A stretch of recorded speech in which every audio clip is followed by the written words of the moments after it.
Pada saat kerusuhan Mei di tahun 97, akhir-akhir tahun itu dan awal-awal 98 itu nama tim mawar yang bertugas menculik orang. Nah, itu katanya Prabowo, ya kan? Terus dalam setiap pencapresan Prabowo, isu yang dihembuskan selalu itu, isu atau serangan terhadap Prabowo yang disampaikan itu selalu itu di tahun ini, supaya masyarakat di luar sana tidak bingung dengan berita yang diberitakan media. Mungkin berita yang diberitakan media itu tidak, namun di channel Joseph Paul Zhang itu yang katanya begini begitu itu malah informasi tentang itu disampaikan secara jelas, gamblang gitu. Dan ada seorang jenderal Junius Tobing berani membongkar itu, namun tidak sampai sedetil mungkin karena mungkin beliau malu dan rikuh ya, karena masih ya malu dan rikuh. Tapi ya inilah, atau informasi berharga bagi masyarakat di luar sana yang penasaran tentang tahun 97-98. Demikian, inilah videonya, dan di share video ini, di like dan di subscribe, jangan lupa. Baik Pak, di luar sana Pak, saya ini ya tidak ada kepentingan cerita politik, saya cuma bicara narasi aja menyangkut Prabowo. Mungkin Pak Tobing lebih tahu ya, jangan lupa pelanggaran berat dari pada Bapak Prabowo. Dan ini Pak, saya supaya jelas, saya ini seperti menonton film dari awal, saya langsung ke tamatnya, saya nggak mau cerita jalan ceritanya ya. Pak Tobing lebih banyak tahu, tapi saya tidak ada kepentingan politik ya dalam hal ini membenci Prabowo dan lain sebagainya. Ini cuma narasi aja, mau menyampaikan kepada Pak Tobing bagaimana militer itu kalau sudah dirasuki politik, maka cita-cita harapan Pak Tobing seperti penjelasan tadi akan tergeser, akan luntur. Sebenarnya penjelasan Pak Tobing tadi memang benar-benar sangat luar biasa bicara politik, hukum dan lain sebagainya.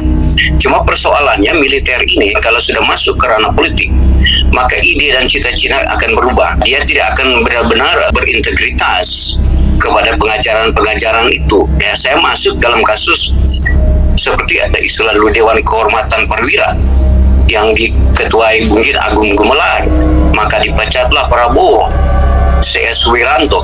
Kemudian Pak Tobing tahu siapa itu tim mawar yang dibentuk tahun 1997, dia menculik orang. Ya, ini saya nggak ada itu ya, masih kita bicara ini ya. Kemudian kita tahu siapa itu Prabowo, siapa itu Kiflan Sen. Saya mengerti Pak Tobing lebih banyak tahu. Nah, saya mau masuk ke ranah cerita seperti ini ya. Apakah benar mereka lakukan, dan setelah mereka lakukan itu dan mereka bertobat sekarang, bahwa mereka melakukan itu, benar-benar melakukan, mengaku itu, dan mereka bertobat sekarang dan ingin merubah.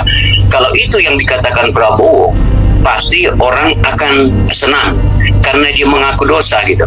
Tapi kalau dia mau menyembunyikan hal-hal itu, ya pasti kebenaran Pak.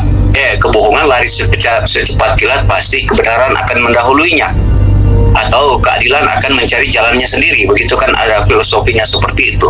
Nah, saya mau bertanya kepada Pak Tobing dalam hal ini, tapi saya tidak ada kepentingan politik ya. Saya Pak sudah tahu arah pertanyaan Mbak. Sudah tahu saya arah pertanyaannya. Nah, oke lah. Sekarang saya tanya Amanda, dia yang melakukan itu, dia hanya loyal kepada anak buahnya. Sekarang ya begini ya, anak buah kita itu kalau sudah cinta sekali sama bosnya, dia mau mati, dia bisa mengambil inisiatif sendiri. Itu kan anak buahnya yang mengambil inisiatif, tim mawar itu ya, mengambil inisiatif sendiri. Apakah ada perintah dari dia? Oh tidak, bahkan dia setelah diculik pun dikembalikannya, dikawalnya, tapi ada yang ketembak. Sekarang pertanyaannya, Bapak harus tahu situasi. Kalau saya mempelajari situasi itu, sniper yang menembak mahasiswa itu mungkin aja dari pihak luar, karena waktu itu pokoknya dunia nanti ada film ya.